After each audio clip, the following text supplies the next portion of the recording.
One thing I figured out is that all of this is taking so much time. I can barely do the stuff like put things away.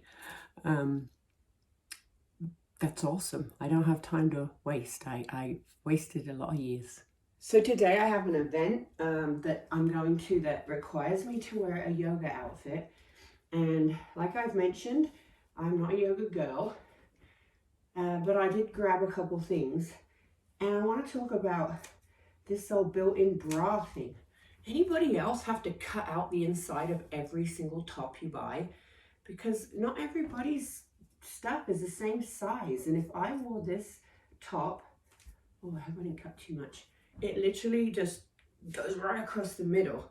So sorry that I'm a little more endowed, but yeah, anybody else cut their tops out? Or if you do have a brand of tank top that's actually compressing and holds things, but also allows for you to have things you need to hold, please share with me, because I am struggling to find the things I need that fit my body. So that's probably why I've defaulted to joggers and t-shirts, if I'm honest. If things don't look great, then what's the point anyway, right?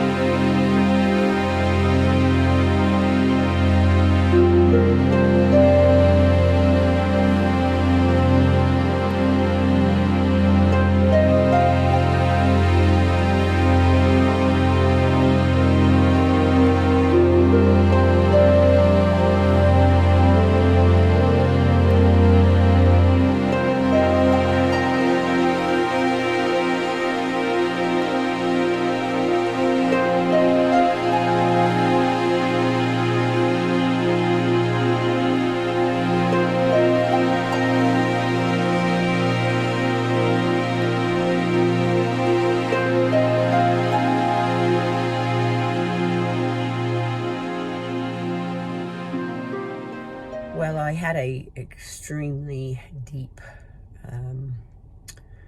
what's the word they use? Breakthrough. Such a profound experience doing yoga, breath work, and a sound bath when you're not 100% physically well. I will write about it. I'm going to write about it in a blog rather than share it in detail, but it was pretty awesome. I learned quite a lot about myself, actually.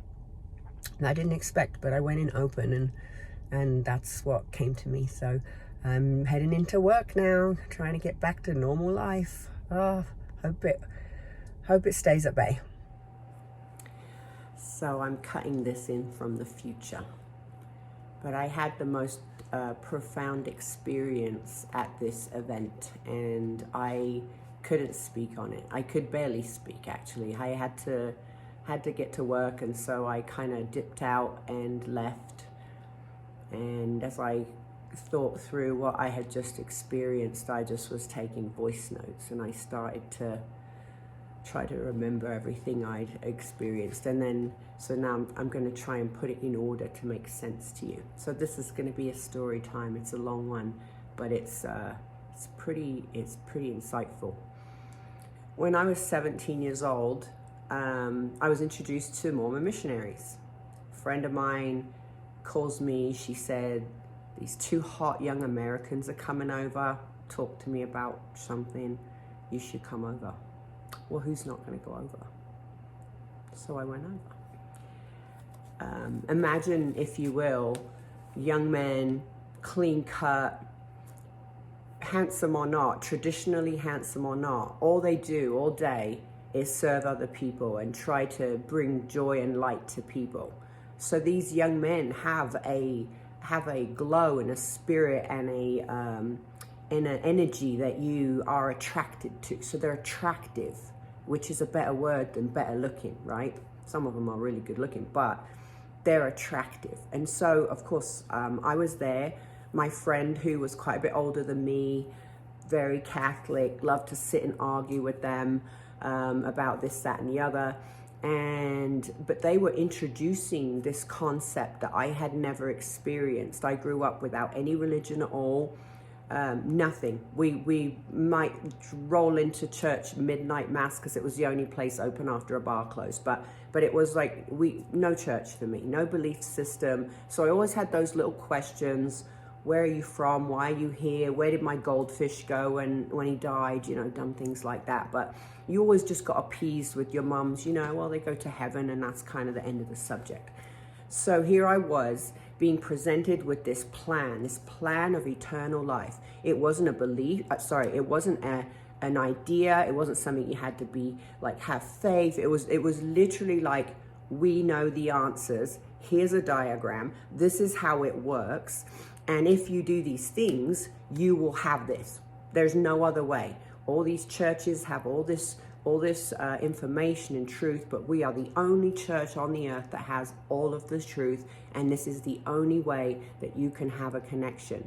But as they share this and they touch you and it gets to your soul, this desire to have this eternal connection, and those feelings are coming up, and you're like, obviously English, we're trying to suppress it, but they can tell I'm feeling, and they ask you, what are you feeling?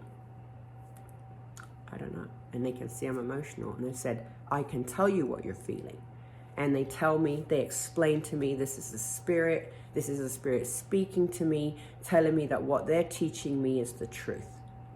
And because of that, my actions now need to reflect that. If I want to have this gift of eternal life, I need to follow the spirit, which incidentally, I have had since I was born. But now they're giving a name to it and telling me how it works. So yep, I go ahead and I get baptized. It wasn't instant. My parents begged me not to. They said it was a cult. I was going to move to America. There was all this stuff. The Mormons even told me, this is, you should, that's okay. Go live with someone else. Someone will take care of you. This is God's plan for you. And I, luckily enough, had enough still Natalie in me to go, no, I am not dismissing my family. I will wait till I'm 18 and I don't need their permission anymore. And that's exactly what I did. At that point, you get baptized. Now you have a manual.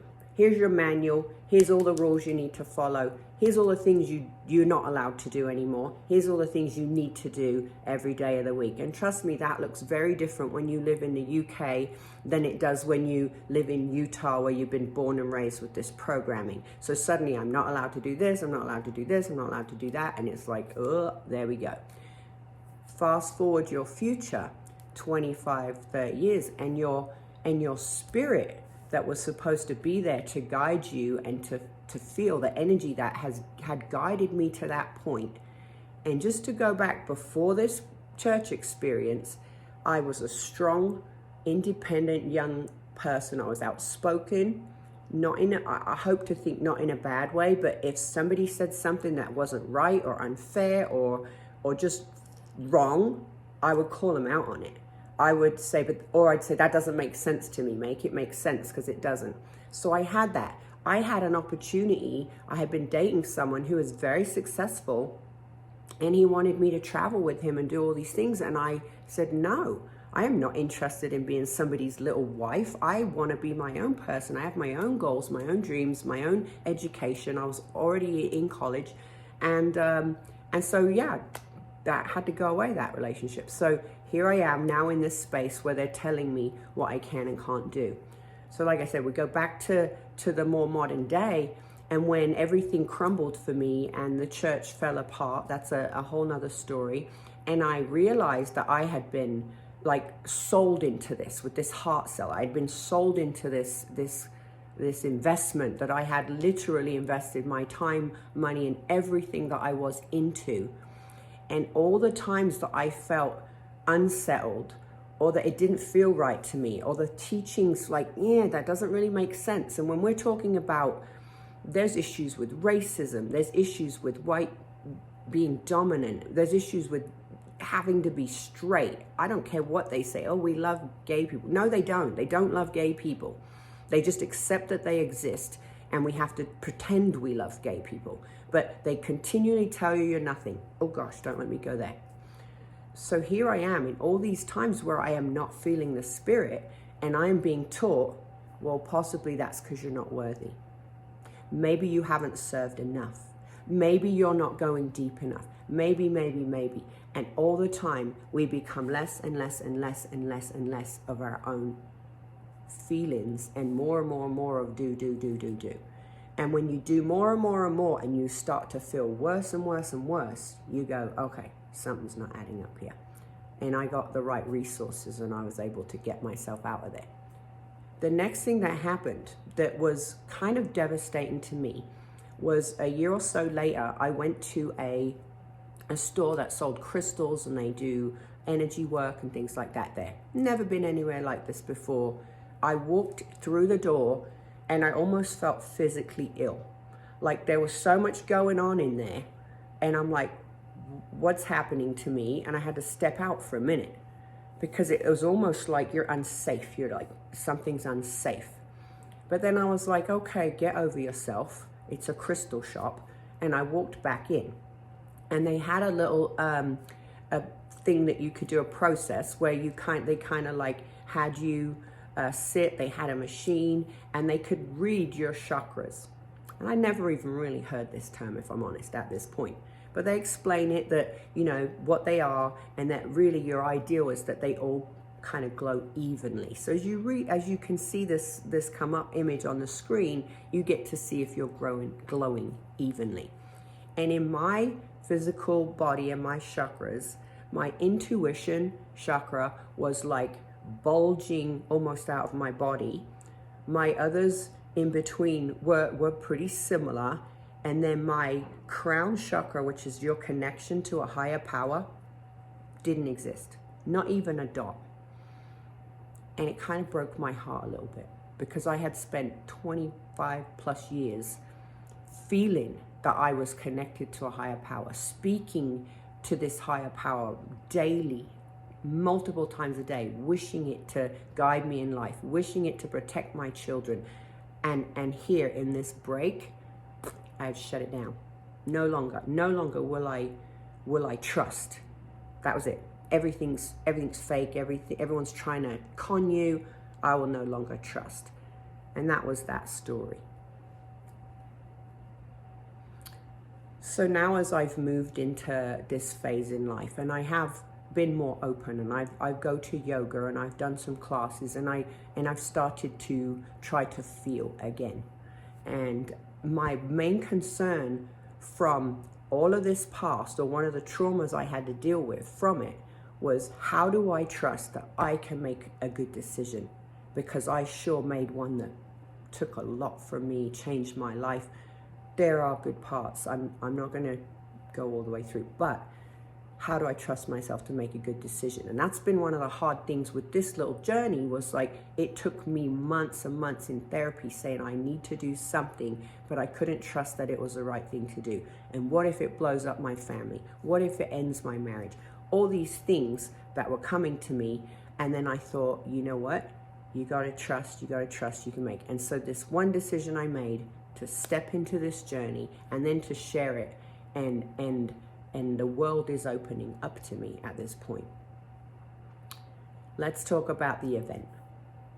First of all, the ladies who instigated the actual healing session, which was, we did some yoga, then we did a breath work, and then we had a sound bath. I have done some yoga. I have done a breath work class once, which was very surprising to me. And then I have never, ever done a sound bath. So I went to the event to support my friend.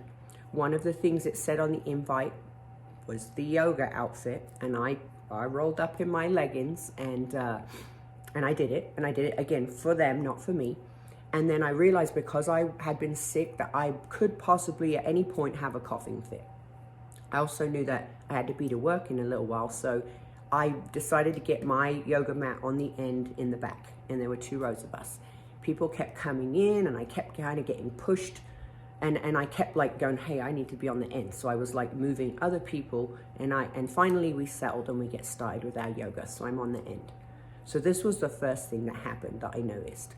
At one point in the yoga, and I couldn't go all out. I was being aware of my body, and that's what's so great about yoga. It's not about keeping up with the instructor or everyone else in the room. It's your practice. They're guiding you. And so I did what I could without overdoing it, because I really wanted my body to feel healed. And at one point, when it was starting to get a little too much, I actually just sat in an open position, and I sat for a good minute or so and allowed myself to be there. And in the past, that would have been horrible for me. That's like a standout.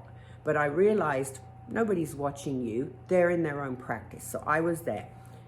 We had our eyes closed. We were in a seated position, and the yogi asked us to put our left hand on the person to our left, and our right hand was to go on our heart. My eyes are closed. And at this point, we were to offer our support to our neighbor. And I know my neighbor, and she's just a fierce, strong, incredible woman. Shout out Allie.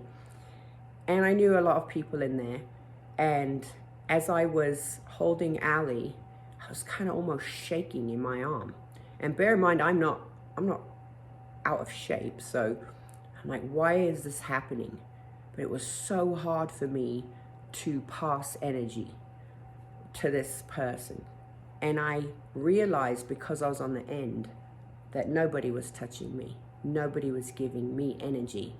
And I thought how symbolic that was of my life and where I was sitting, where I have depleted myself of my ability to share and give energy, but also that nobody is giving me any. Or that I put myself in a position to where I couldn't receive. So my first lesson was, get your butt in the middle and allow people to give energy to you as you pass your energy out. That it has to be balanced. The give and take has to be balanced. That's my first awareness in this class. Then we move into the breath work. Recoup Wellness in South Jordan. I can't say enough about it. I've been going there for a while now, but so the breath work was very different than what I expected the first time I did it. I'm thinking you're going to sit, it's going to be quiet, they're going to teach you to take a real deep breath from the bottom. It's going to be relaxing, whatever you're going to think about something. No, it's not like that. It's extremely active. You are laying down flat, but you are breathing in from your belly to your chest and pushing it out. Belly, chest, pushing it out. And they start to speed up. And this music's getting louder, and it's intense, and it's like all in, all out, all in, all out. And because of my lungs, and I was thinking, okay, don't go all in and all out, because if you do, you're gonna start hacking up a lung in here. But I went as deep as I felt comfortable. Then I went a little deeper. Then I went a little deeper. And there was a couple of points where I had to roll over, because I did start coughing. And I realized that whatever toxin was in me, it needs to come out. And I had a cough, and then I got back. I was laying with my hands out straight. And this is going to get strange. I felt like I had heavy, excuse me, still there, heavy balls of something in my hands. And whilst they were pushing on me, the weight, my hands weren't touching the floor at all. They wouldn't go down, but I was holding this weight. And in that moment where I was open, now that I am open to feel and receive, I just spoke to it in myself. I said, I feel you. And I know that you're there. And I'm ready to receive whatever you have for me. And as I'm going through this breath work, there's a point where that you almost hyperventilate. And you can hold your breath. I have no idea how long I held my breath. But it didn't even feel hard or long. It felt like I just was in another place for a minute. And at that moment, that's when the energy starts to move, and I felt the weight go up my arms, and it went into my belly. And she said to put your right hand on your belly, and your left hand on your heart. And the pressure on my belly was like so heavy. It was like you had stuck a sandbag over me, and I was solid in the ground. And then it went up to my chest where my heart was, and I felt that same feeling. It was heavy, heavy, heavy. And then it just hung out there for a minute.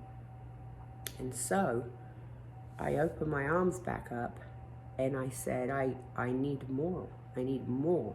Because I knew I wanted to feel that come up to me.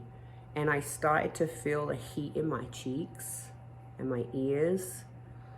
And this is just where it was. And I could feel it and I could feel it. And I knew that I'd got past this, but I had to get up higher. And then all my eyebrows start twitching. Like I can feel them twitching. And I was like, all right, let's go there. Let's go there. Take me there. And it wouldn't. It was hanging out right at the brows. So my awareness, something's still blocking me. And I need to figure out what it is so that I can feel that total connection again. Because at this point, I am so aware that I am surrounded by this energy that since a child, it has been there, that I got taught away from what that feels like. And now I'm learning to feel it, recognize it, crave it, want it, need it, and be open to it. Then the sound bath began.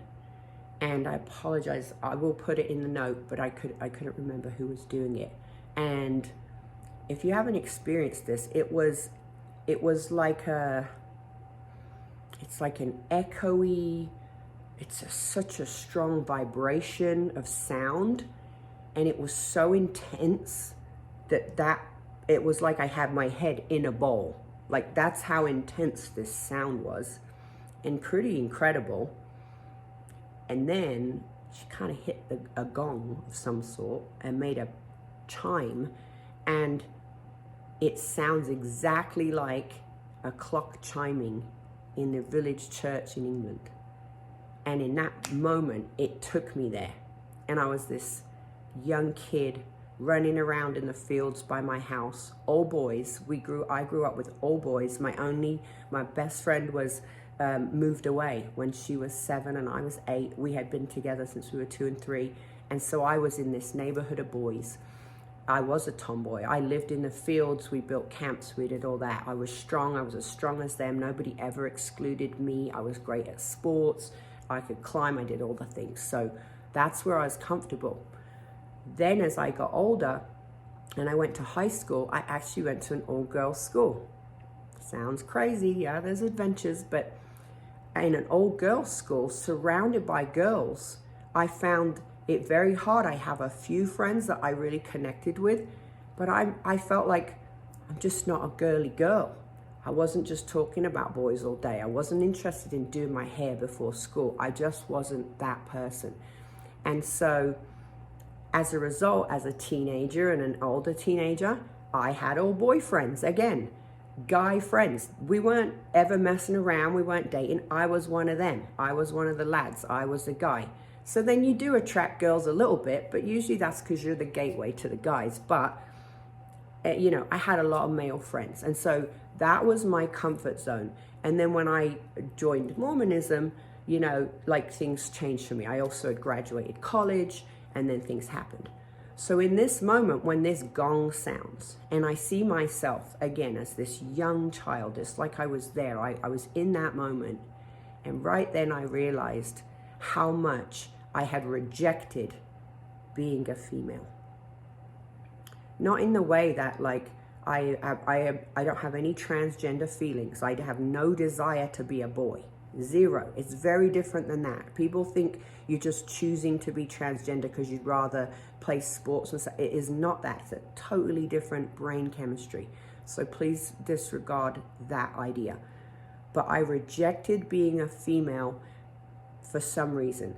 I liked the strength of the male. I wanted to do the things boys did. I wanted to own a company and run it. I wanted to be in charge. I didn't want to be looked at for my body or like just the fluffy what you're wearing. I wanted to be a player in a man's world.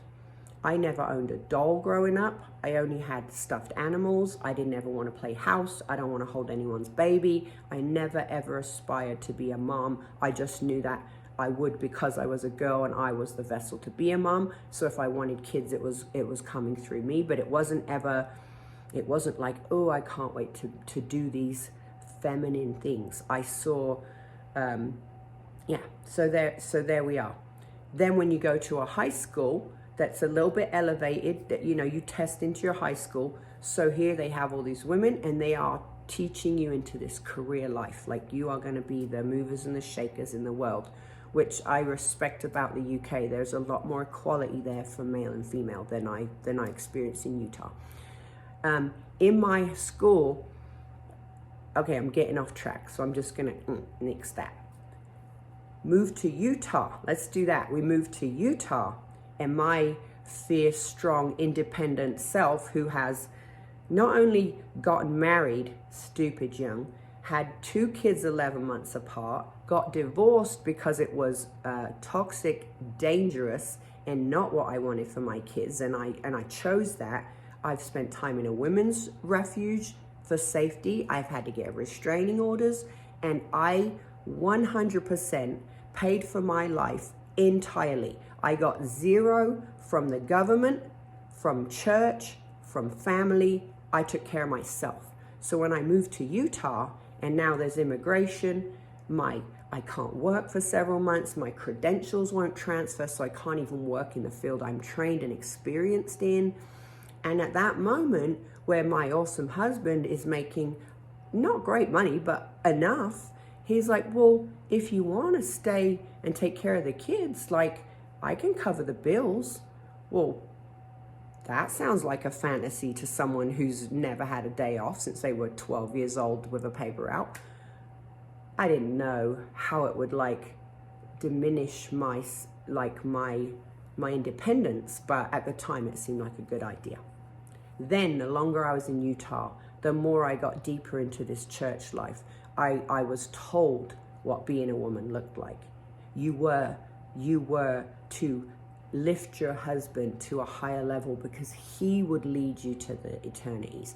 You couldn't go to the eternities if you don't have a companion, a man. You can't be a lesbian. Sorry, let me just clarify that. You need a man married to go there. Everything about this culture told me I was less than, that I needed to be subservient, that I needed to be more gentle. I had friends who have gone through therapy and they were told, well, maybe if you were less, aggressive, or less, maybe if you were a little softer, you'd do better. Oh, look, again, don't get me go there. So all this programming of me becoming less than. So I realized, again, my issue with wearing leggings wasn't about me not looking banging in a pair of leggings, or that they're not the most comfortable thing you've ever owned, which is why 99% of people are wearing them 24/7. But for me, who has tried to maintain my physique, I got attention wearing leggings. I got attention for wow, you look good. You can see it. The flirtatious conversations. I'm friendly too. I have a smile. I'm friendly. I'm kind. I was getting uncomfortable in the attention, and I was taught, again in church, if something goes down for you, it's because you attracted that, because you put yourself out there physically, which caused these terrible things to happen. And I can remember 17 years ago where I was like, that's it, I'm done. And I started wearing sweats to the gym. And anytime I would put on leggings or anything similar, I'd feel completely naked. In fact, I have friends who have known me for years that kind of thought I was bigger than I am because I wear, looser clothes and less fitting. And one time I remember just jumping in someone's hot tub and they just went, holy hell, Natalie, where have you been hiding that body? And I remember just thinking, well, why does anybody need to know this body exists besides my husband and me? But that was it. And so as I started to kind of embrace that side of me, and that it's okay to love yourself and be powerful in your body, that what you wear is your choice and it has no freaking issue with someone else's thoughts. If they're thinking something about you because of what you're wearing, they have a much bigger issue than you do. But that's the society that I live in and the culture I live in Utah, unfortunately. So here we go. I had this connection to the higher power. I realized my spirit, my energy has been there. It was in me. I was taught to suppress it with a belief system that I bought into, and it was man-made. I released myself from that and shut down any possibility of being duped again. And I shut down that spirit. And so as I've opened it up and allowed it to come back to me and put myself in the situations to be open and to be vulnerable and to freaking share it, here it is. It's coming to me in abundance. So at the beginning of this journey, I was thinking, by the end of my little sabbatical, hopefully I have a plan of like what I want to do with my day, where I want to go. Do I want to start a business? Do I want to move to New York City, which is like a passion of mine? No, instead, I'm learning that I have steps in place that when hard things hit me, I can turn it around. And I am not alone in this journey because I am filled with this energy that will guide me to what's right. So when you're open, you'll receive what is meant for you. And that's it right now. I feel open. I'm ready to receive, and the universe will show me which direction I'm going to go in with this. And when it does, there is no denying. There is no second guessing. You feel it. It's in your bones. It drives you to do the thing. So good grief, all of that happened in, I don't know, like 45 minutes. But because I had done the preparation, because I was ready, and because I wanted to have that, and I didn't care who was in the room that might see me cry. I was concerned about coughing, that I might disturb someone. Aside from that, I have nothing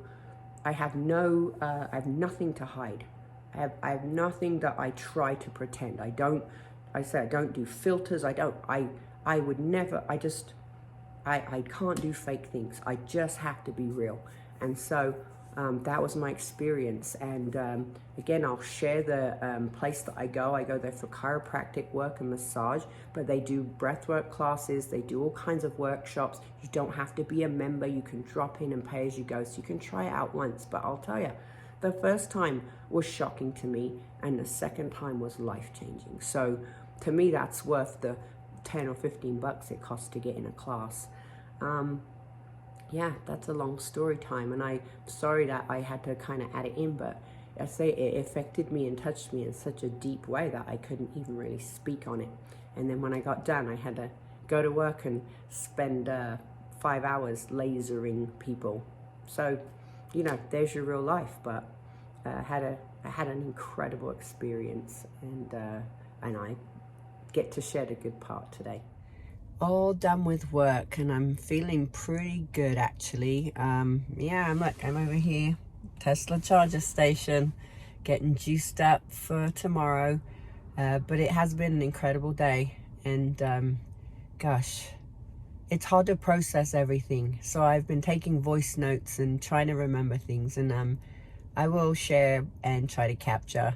I realize this isn't that interesting to anyone else, but I said I'd do it, and I'll just continue for now anyway.